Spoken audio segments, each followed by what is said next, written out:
Hello friends, कैसे हैं आप सब। स्वागत है आप सबका प्रगति वे चैनल पे। हम लोग एनसीईआरटी क्लास 6 हिस्ट्री को डिस्कस कर रहे हैं। आज के इस वीडियो में हम लोग अध्याय 9 को डिस्कस करेंगे। इसके पहले के वीडियो में हम लोगों ने अध्याय 8 तक पूरा डिस्कस किया था। अगर आप लोगों ने नहीं देखा है तो इस वीडियो के डिस्क्रिप्शन में प्लेलिस्ट का लिंक डाल दिया जाएगा, वहां से आप लोग पहले के वीडियोस को जाकर के देख सकते हैं। ठीक है।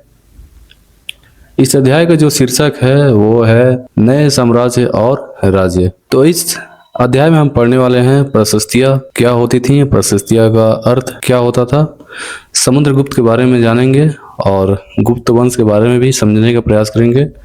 वंशावलियां क्या होती थी, हर्षवर्धन के बारे में भी पढ़ेंगे। यानी कि इन सारे टॉपिक को हम बहुत ही अच्छे से एक्सप्लेन करेंगे। प्रशस्तियों का अर्थ इतिहास में विशेष रूप से राजाओं के उपलब्धियों, विजयों, दान, वीरता और गुणों का वर्णन करने के लिए लिखी जाती थी। एक प्रकार के यह लेख होती थी जिसमें राजाओं की जो उपलब्धियां होती थी, उनकी विजय की जो गाथा होती थी, उनकी जो कार्यशैली जो होती थी, एक प्रकार से कह सकते हैं कि राजा के बारे में लिखा जाता था। उनकी कार्यशैली, उनके वीरता के बारे में, उनकी उपलब्धियों के बारे में, इन सारे लेखों को हम उस समय प्रशस्तियां मानते थे। अगर हम बात करें, प्रशस्तियां लिखने का प्रचलन पहले भी था, परंतु गुप्त काल में इसका महत्व जो था और बढ़ गया था। देखिए, अगर हम बात करें समुद्रगुप्त की, तो समुद्रगुप्त के एक दरबारी कवि थे जिनका नाम था हरिसेन। उन्होंने संस्कृत भाषा में एक कविता लिखी थी जिसको इलाहाबाद के अशोक स्तंभ में उसको खुदवा दिया गया था। उसी से समुद्रगुप्त की प्रशस्ति का जानकारी हमें मिलती है। यहाँ पर एक पॉइंट आप ध्यान में रखिएगा, अगर समुद्रगुप्त की प्रशस्ति की बात किया जाएगा तो वहां पर आप ध्यान रखिएगा एक चीज, यहाँ पर हरिसेन जो थे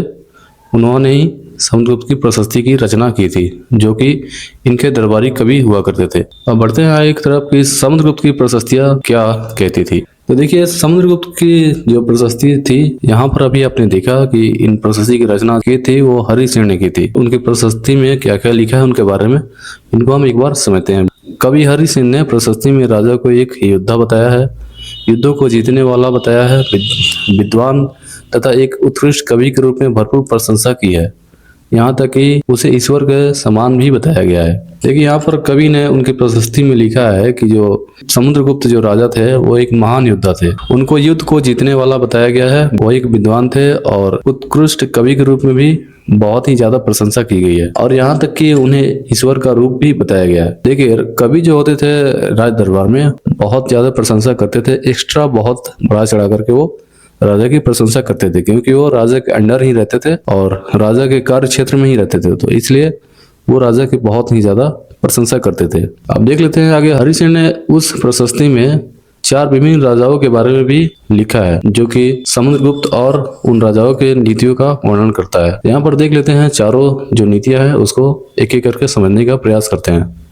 तो देखिए, पहली जो नीति है बताया जा रहा है, आर्यावर्त के 9 शासकों का क्षेत्र जिसे समुद्रगुप्त ने हरा कर उनके राज्यों को अपने साम्राज्य में मिला लिया था। आर्यावर्त का यह मतलब होता है कि उत्तर भारत के जो भी क्षेत्र थे वहां के 9 शासकों को समुद्रगुप्त ने हराया था युद्ध में, और उनका जो भी राज्य क्षेत्र था, जो भी क्षेत्र था, उन सभी को समुद्रगुप्त ने अपने साम्राज्य में मिला लिया था। तो देखते हैं आगे। दक्षिणापथ के 12 शासक हार जाने पर समुद्रगुप्त के सामने समर्पण कर दिया। समुद्रगुप्त ने उन्हें फिर से शासन करने की अनुमति दे दी। देखिए, अगर हम बात करें कि प्राचीन में जो 2 राजाओं के बीच में जब युद्ध होता था, तो जो शक्तिशाली जो राजा होता था, जिसने हराया, जो सामने वाले को हराता था, उनके सारे क्षेत्र पर वो कब्जा कर लेता था और एक प्रकार के राजा को, सामने वाले राजा को बंदी टाइप का बना लेता था। यानी कि हारने वाला जो राजा होता था वो उनके अधीन हो जाता था और उनके अंडर ही उनको काम करना होता था, उनके कार्यशैली पर चलना होता था। लेकिन यहाँ पर बताया जा रहा है कि दक्षिण पथ यानी कि दक्षिण भारत का जो क्षेत्र था, वहां के जो 12 शासक थे, वो 12 शासक हार जाने पर समुद्रगुप्त के सामने समर्पण कर दिया था कि अब आप ही के अंडर हम लोग रहेंगे, आपके अधीन रहेंगे, आपके कार्यशैली पे हम लोग चलेंगे। लेकिन समुद्रगुप्त उन्हें शासन करने की अनुमति दे दी, कहा कि नहीं, आप लोग अपने क्षेत्र पे आप लोग शासन करिए। तीसरा पॉइंट हम समझते हैं, तीसरा नीति क्या थी।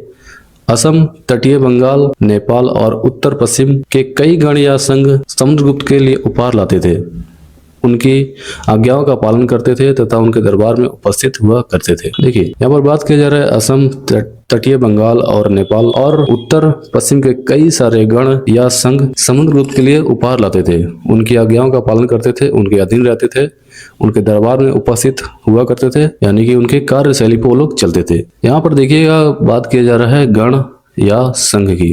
देखिए शुरुआती चैप्टर हमने जो कराया हुआ है, हम लोगों ने जो किया है उसमें गण या संघ दोनों के बारे में बहुत ही डिटेल में हमने बात किया है। तो देखिए यहाँ पर थोड़ा सा गण या संघ को समझने की कोशिश करते हैं। तो देखिए सिंपल सा एक लाइन में समझिए, राज्य जो क्षेत्र होता था वहां पर एक राजा पूरा शासन करता था, लेकिन गण या संघ जो होते थे वहां पर कई सारे राजाओं का एक समूह होता था। मान लीजिए ये पूरा क्षेत्र है, यहाँ पर समझिए आप 6 यहाँ पर संघ मिल करके यहाँ पर काम करते हैं। 6 जो संघ हो जाएंगे, यहाँ पर सभी समूह के अपने अपने एक लीडर होंगे और वो राजा के रूप में काम करेंगे उस संघ के या उस गण के। तो देखिए ये क्या करते थे लोग, इन सारे क्षेत्र में गण या संघ के क्षेत्रों में जो भी कार्य होता था, जो भी निर्णय होता था, इन सभी की सहमति से होती थी। उसमें सभी की सहमति देखी जाती थी। अगर किसी एक ने विरोध करता था तो वो कार्य जो शैली होती थी वो नहीं लागू होती थी। एक प्रकार से आप कह सकते हैं कि एक लोकतांत्रिक तरीके से ये लोग काम करते थे, जिसमें सभी समूह और सभी संघ की सहमति मायने रखती थी। ठीक है, इन सब का कंसेप्ट बहुत ही ध्यान से आप सब क्लियर करिएगा, क्योंकि इससे क्वेश्चंस पूछे जाते हैं सीटेट में। ये सब सारे पॉइंट जो होते हैं गण और संघ से क्वेश्चन पूछा गया है। ये सारे पॉइंट इंपॉर्टेंट है, आप सब इनको ध्यान में रखा करिए। आगे देखते हैं, बीणा बजाने वाला राजा। तो देखिए ये समुद्रगुप्त जो शासक थे, ये जो राजा थे, इन्हें बीणा बजाने वाला राजा के नाम से भी जाना जाता है। कुछ सिक्के में समुद्रगुप्त ने बीणा बजाते हुए दिखाया गया है। यह दिखाता है कि वह केवल योद्धा नहीं थे, बल्कि कला और संगीत में भी निपुण थे। यहाँ पर आप देख सकते हैं एक सोने का सिक्का इनके द्वारा जारी किया हुआ है, जिसमें ये बीणा बजाते हुए नजर आ रहे हैं। तो आप सब इस फैक्ट को ध्यान में रखिएगा कि बीणा बजाने वाला राजा कौन था प्राचीन इतिहास में, तो वो समुद्रगुप्त थे। ओके, अब समझते हैं वंशावलियां क्या होती थी। अभी आपने देखा था कि जो समुद्रगुप्त की जो प्रशस्तियां लिखी गई थी, ये जो प्रशस्तियां होती थी ये कैसे रिलेट करती थी वंशावलियों से। वंशावली आप सब समझते हैं कि पीढ़ी दर पीढ़ी चलने वाली एक परंपरा थी, जो कि ये पीढ़ी दर पीढ़ी चलती थी, यानी कि परदादा, दादा, पिता, पुत्र, पौत्र, ऐसे करके ये प्रक्रिया चलती थी, जिसे हम एक प्रकार की वंश प्रणाली कहते थे। तो यहाँ पर देखते हैं वंशावलियां, चूंकि वंशावलियां जो होती थी वो भी प्रशस्तियां से ही रिलेट करती थी। प्रशस्तियां से वंशावलियां कैसे रिलेट करती थी? समुद्रगुप्त की प्रशस्तियां चंद्रगुप्त के प्रतिमा, परदादा, दादा, पिता और माता के बारे में बताती है।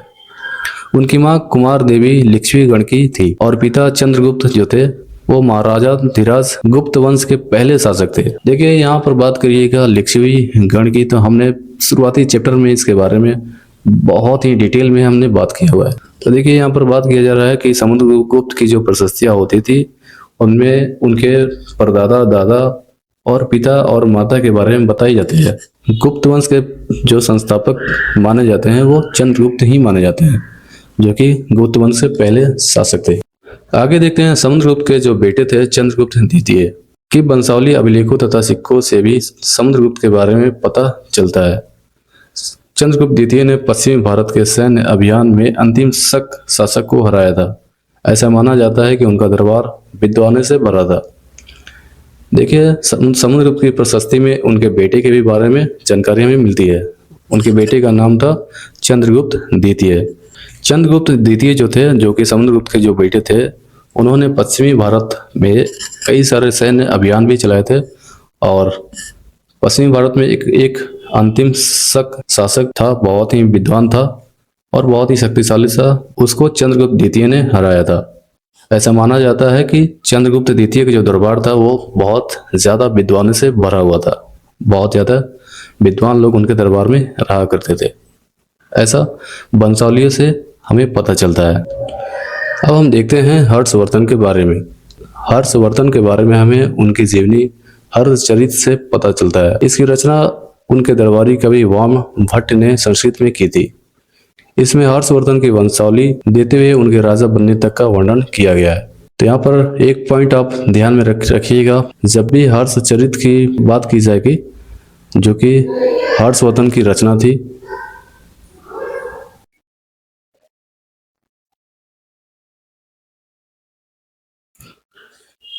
देखिए यहाँ पर अगर हम हर्षवर्धन के बारे में देखिए यहाँ पर अगर हम हर्षवर्धन के बारे में बात करें तो हर्षवर्धन की जो हमें जानकारी जो मिलती है उनकी जीवनी जो है, अब देखते हैं हम हर्षवर्धन के बारे में। हर्षवर्धन के बारे में हमें उनकी जीवनी हर्षचरित से पता चलता है। यहाँ पर एक फैक्ट है, आप लोग इसको देख लीजिएगा। हर्षवर्धन का जो जीवनी थी बारे में जानने की एक रचना थी, उसको हर्षचरित के नाम से जानते थे। अगर हर्षचरित की रचना की बात की जाए तो उनके ही दरबारी कवि वाम भट्ट ने संस्कृत में इसकी रचना की थी।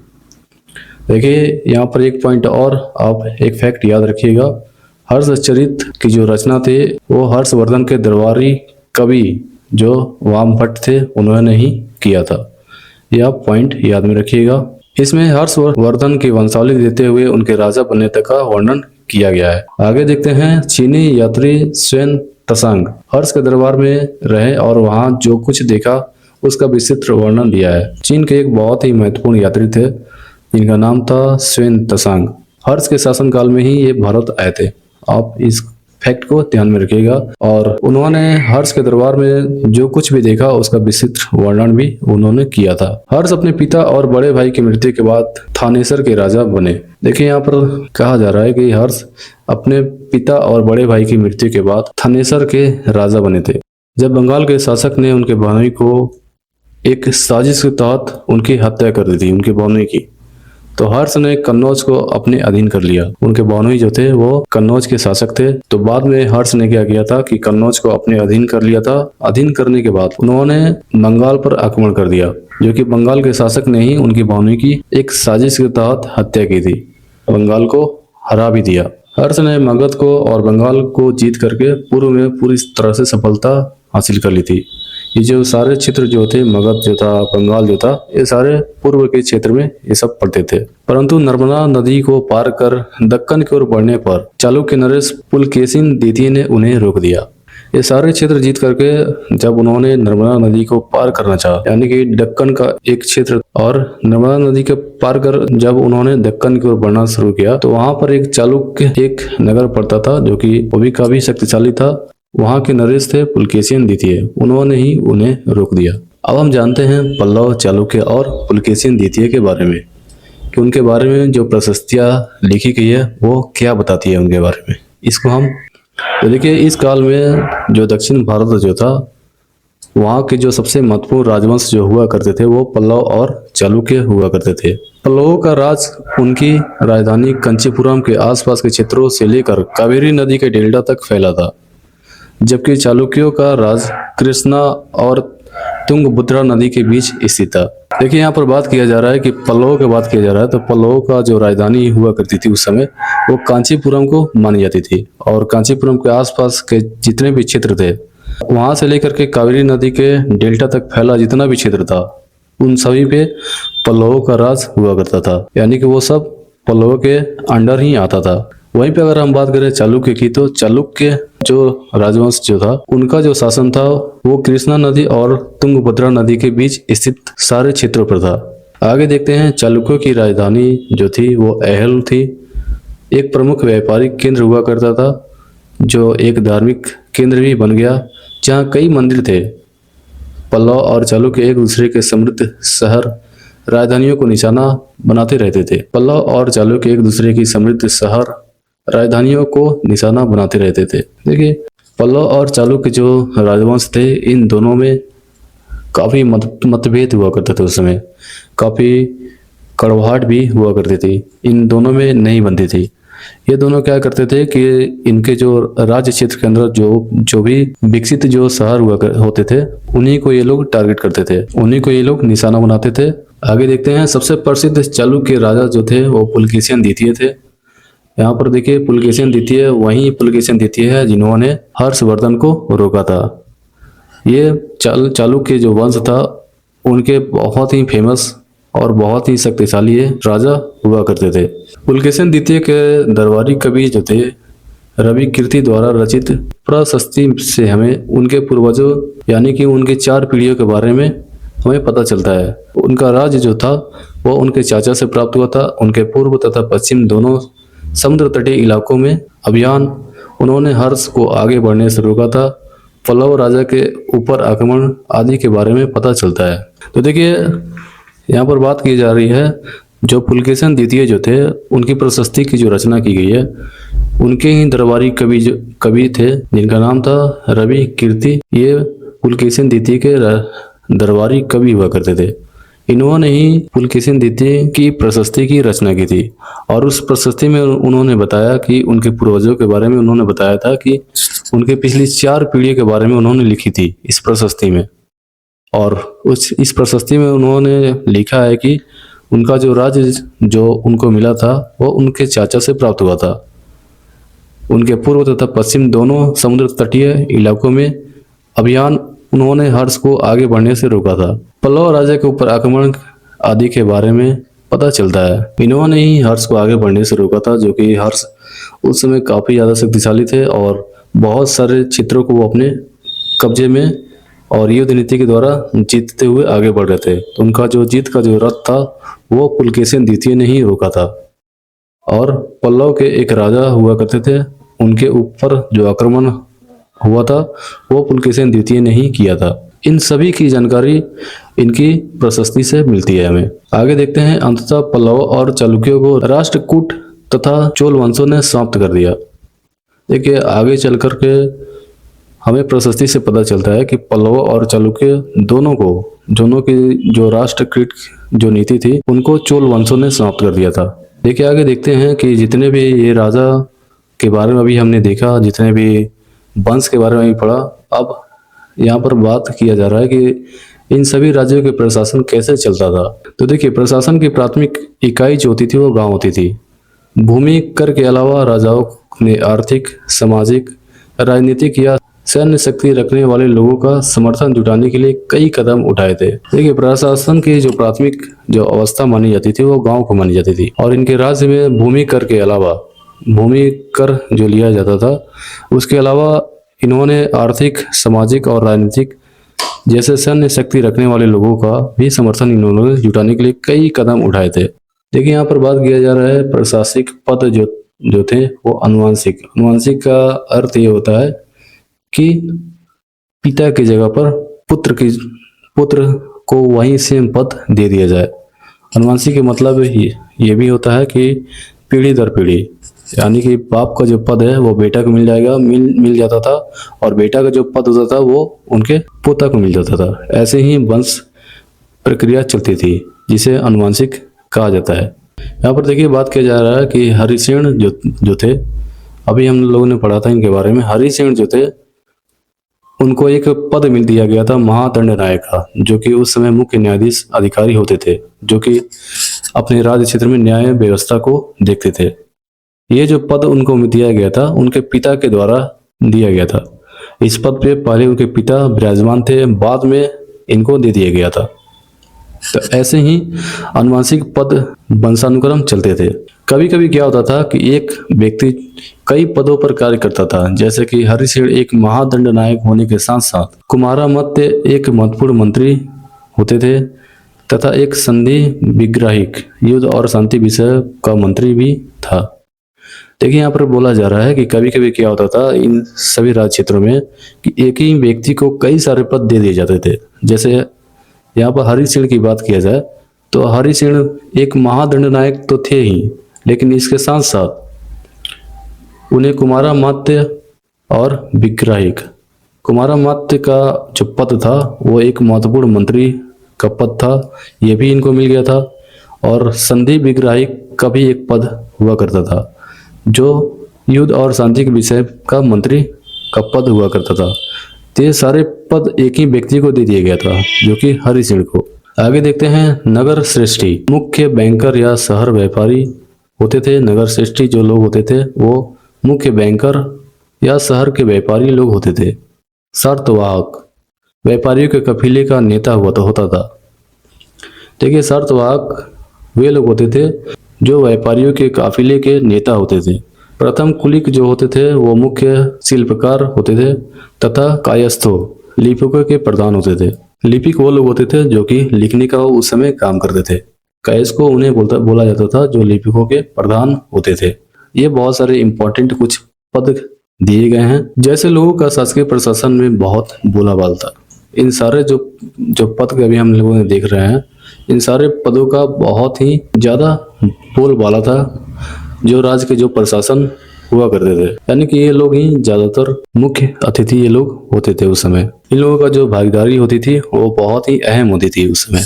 आगे देखते हैं, इस तरह की नीतियां कुछ हद तक प्रभावशाली होती थी, पर समय के साथ इतने शक्तिशाली हो जाते थे कि अपना स्वतंत्र राज्य स्थापित कर लेते थे। देखिए, अभी हमने बताया कि ये सारे जो इम्पोर्टेंट जो पद होते थे, जो बड़े बड़े पद होते थे, ये कुछ समय तक ही राजा के अधीन थे, राजा की नीतियों पर चलते थे। लेकिन जैसे ही ये लोग देखते थे कि राजा कुछ क्षेत्रों में कमजोर पड़ रहा है, तो ये लोग अपना ही स्वतंत्र राज्य स्थापित कर देते थे। एक प्रकार से कह सकते हैं कि ये राजा को ही धोखे से मार देते थे या धोखे से हटा देते थे और उस राज्य क्षेत्र पर अपना कब्जा कर लेते थे। आगे देखते हैं, एक नए प्रकार की सेना का गठन हुआ था इन सारे क्षेत्रों में। राजाओं की सेना में हाथी, रथ, घुड़सवार और पैदल सिपाही होते थे। साथ में कुछ सेना नायक भी होते थे जो जरूरत पड़ने पर राजा को सैनिक सहायता दिया करते थे।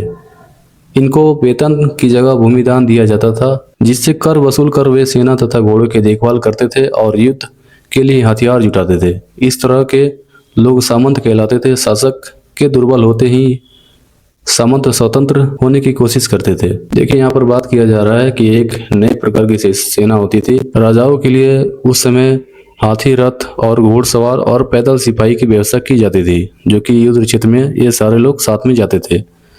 लेकिन साथ में कुछ सेना नायक भी होते थे जो कि मेन रोल होते थे। अभी आप सरल शब्द में इन्हें बोल सकते हैं कि राइट हैंड।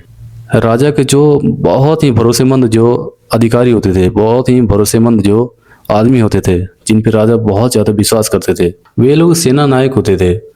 उन्हें सेना नायक का पद दिया जाता था, जो कि पूरे सेना को वो लोग कंट्रोल करते थे और जितने भी जरूरत की सामान होती थी, जैसे हाथी, रथ, घुड़सवार, इन सारे का मैनेजमेंट जो होते थे, जो कार्य जितना भी होता था, वो सारा मैनेजमेंट और सारा कार्य का जो प्रभार था, ये सेना नायक ही देखते थे। ये लोग राजा के साथ युद्ध भूमि पर भी जाते थे और इन लोगों को ही सारा प्रभार दिया जाता था। जैसे कि राज्य में जितना भी कर का जो व्यवस्था थी, जो सेना की जो मैनेजमेंट था, जो भी युद्ध नीति की जो भी हथियार जो जुटाए जाते थे, एक प्रकार से आप कह सकते हैं कि बाहर का जितना भी कार्य होता था, ये लोग संभालते थे। ये लोग क्या करते थे, क्योंकि इन लोगों को तो बहुत ही करीबी माना जाता था राजा का, और राजा इन पे बहुत ही ज्यादा विश्वास करता था। ये लोग कभी कभी क्या करते थे कि राजा को जैसे ही देखते थे कि राजा कुछ क्षेत्रों में कमजोर पड़ रहा है या कुछ क्षेत्रों में दुविधा में है, तो ये लोग उसका फायदा उठा कर गए उन्हें साजिश के तहत राजा को ही मार डालते थे और अपना खुद का शासन वो लोग क्षेत्र पे स्थापित कर देते थे। ये लोग खुद राजा बन जाते थे और राजा को किसी तरह धोखे से वे लोग मार देते थे।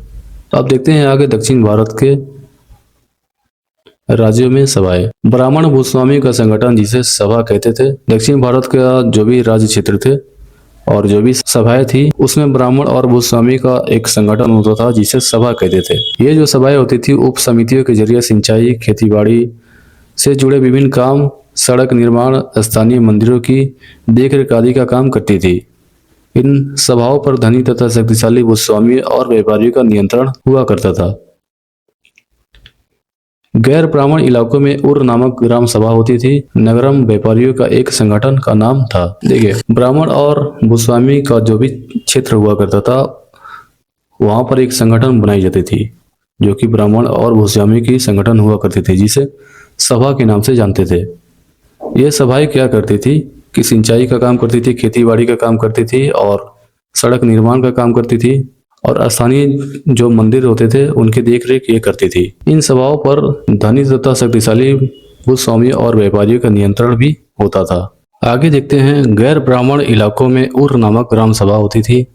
देखिए, ब्राह्मणों का जो एरिया जो होता था, जो क्षेत्र होता था, जहाँ पर ब्राह्मण की संख्या ज्यादा होती थी, तो वहाँ की जो संगठन होती थी उसे सभा के नाम से जानते थे। और जो गैर ब्राह्मण जो इलाके होते थे, गैर ब्राह्मण जो भी क्षेत्र होते थे, वहाँ की जो संगठन जो होते था, उन क्षेत्रों को ग्राम सभा के नाम से जाना जाता था। और एक संगठन होता था व्यापारियों के लिए, जिसे नगरम के नाम से जाना जाता था, और एक संगठन होता था व्यापारियों के लिए जिन्हें नगरम के नाम से जाना जाता था। आगे देखते हैं उस जमाने में आम लोग की क्या भूमिका थी। तो देखिए, कालिदास अपने नाटकों में राज दरबार के जीवन चित्रण के लिए प्रसिद्ध हैं। इन नाटकों में राजा और ब्राह्मणों को संस्कृत बोलते हुए, अन्य लोगों और महिलाओं को प्राकृत बोलते हुए दिखाया गया है। कालिदास को आप सभी ने जानते होंगे, एक बहुत ही प्रसिद्ध कवि माने जाते हैं। उन्होंने अपने नाटकों में राज दरबार का जो भी प्रक्रिया होती थी उनका चित्रण उन्होंने किया है, और इन नाटकों में राजा और ब्राह्मणों को संस्कृत बोलते हुए दिखाया है और अन्य लोगों और महिलाओं को प्राकृत बोलते हुए दिखाया है। उनका एक प्रसिद्ध नाटक है कालिदास का अभिज्ञान शकुंतलम, दुष्यंत राजा शकुंतलम की प्रेम कहानी। इस नाटक में एक गरीब मछुआरे के साथ राज कर्मचारियों के दुर्व्यवहार के बारे में बताया गया है। तो देखिए, यहाँ पर बात किया जा रहा है कालिदास का एक बहुत ही प्रसिद्ध नाटक है जिसका नाम है अभिज्ञान शकुंतलम। इस नाटक में उन्होंने बताया है कि दुष्यंत राजा, एक दुष्यंत राजा था और शकुंतला की प्रेम कहानी के बारे में इसमें बताया गया है। और इस नाटक में एक गरीब मछुआरे के साथ राज कर्मचारियों के द्वारा दुर्व्यवहार के बारे में भी बताया गया है। अब यहाँ पर देखते हैं, चीनी तीर्थयात्री फासियान ने उन लोगों की दुर्गति के बारे में बताया। अब यहाँ पर एक फैक्ट आपसे पूछते हैं, एक क्वेश्चन पूछते हैं कि चीनी जो यात्री थे फासियान, वो किसके शासनकाल में भारत आए थे? आप लोग कमेंट में जरूर बताइएगा, अभी ऊपर में हमने पढ़ाया है इस चीज को। आगे देखते हैं, चीनी तीर्थयात्री फासियान ने उन लोगों की दुर्गति के बारे में बताया है जिन्हें ऊंचे और शक्तिशाली लोग अछूत मानते थे। इन्हें शहरों के बाहर रहना पड़ता था। देखिए, यहाँ पर एक फैक्ट दिया गया है, चीनी तीर्थयात्री फासियान जो थे, अभी ऊपर में मैंने आपको बताया था कि ये किनके शासनकाल में भारत आए थे। आप सब कमेंट में इसको अभी बताइए कि ये किसके शासनकाल में भारत में आए थे। तो फासियान जो थे, ये उन लोगों के बारे में बताते हैं जिन्हें ऊंचे और शक्तिशाली लोग अछूत मानते थे। इन्हें शहरों के बाहर रहना भी पड़ता था।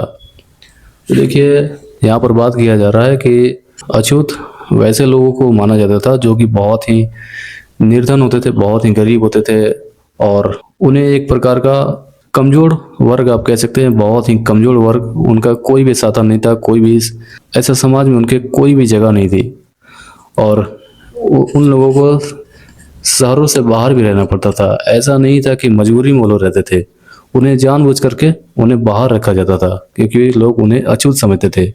लोगों का यह मानना था कि ये हमारे शहर में रहेंगे तो हम लोग इनसे दूषित हो जाएंगे, यानी हम लोग इनसे अपवित्र हो जाएंगे। वे लोग उन लोगों को अछूत मानते थे। उन्हीं के बारे में चीनी यात्री जो हैं फासियान ये बताते हैं। अब यहाँ पर कुछ महत्वपूर्ण तिथियों को देख लेते हैं। गुप्त वंश की जो शुरुआत हुई थी वो 1700 वर्ष पूर्व हुई थी। हर्षवर्धन का जो शासनकाल था वो 1400 वर्ष पूर्व शुरू हुआ था। फिलहाल यह वीडियो को समाप्त करते हैं। वीडियो अच्छी लगी हो तो एक लाइक कर दीजिएगा और एक दो जगह शेयर भी कर दिया करिए, और नए लोग हैं तो चैनल को सब्सक्राइब कर दीजिए। मिलते हैं कल नेक्स्ट वीडियो में। कल हमारा लास्ट वीडियो आएगा क्लास 6 एनसीईआरटी हिस्ट्री का, जिसमें कल एक ही चैप्टर बचा हुआ है, उसको हम लोग करेंगे और उसके बाद से हम लोग क्लास 6 ज्योग्राफी को हम लोग स्टार्ट कर देंगे।